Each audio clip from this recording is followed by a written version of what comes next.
एक मोठी बातमी यवतमाळमधून समोर येते। पंतप्रधान नरेंद्र मोदी आज यवतमाळच्या दौऱ्यावर येत आहेत आणि यावेळी ते विविध योजनांचं लोकार्पण करण्यासोबतच पीएम किसान योजनेच्या 16व्या हप्त्याचं वितरण देखील करणार आहेत।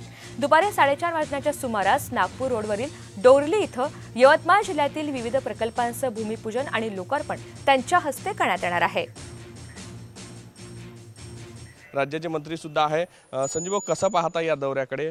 पहिला दौरा आहे, भव्य सभा होते आणि पहिल्यांदा इतका मोठा मंडप उभारण्यात आला आहे। नक्कीच मोठा मंडप या ठिकाणी आपण पाहत आहे आणि हा मंडप आमच्या माता भगिनींनी या ठिकाणी खचाखच भरून जाणार आहे।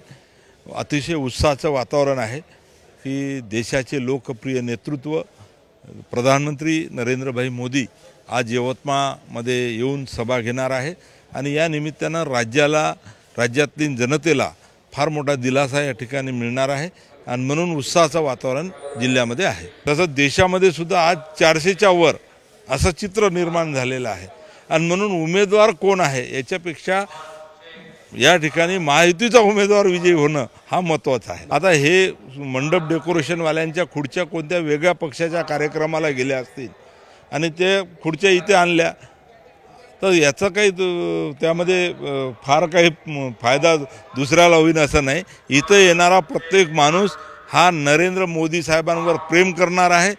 आमचे मुख्यमंत्री आणि दोन्ही उपमुख्यमंत्र्याचाच फोटो आहे आणि त्यांचं स्वागत करण्याचा या ठिकाणी त्याच्यावर लिहिलेलं आहे। याच्या व्यतिरिक्त कुठेही आता वेगवेगळे पोस्टरसुद्धा गावामध्ये लावलेले आहेत।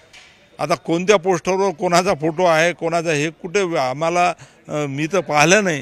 व्हिडिओ जर्नलिस्ट सौरभ बोले साहब, पराग डोबड़े, यवतमाळ।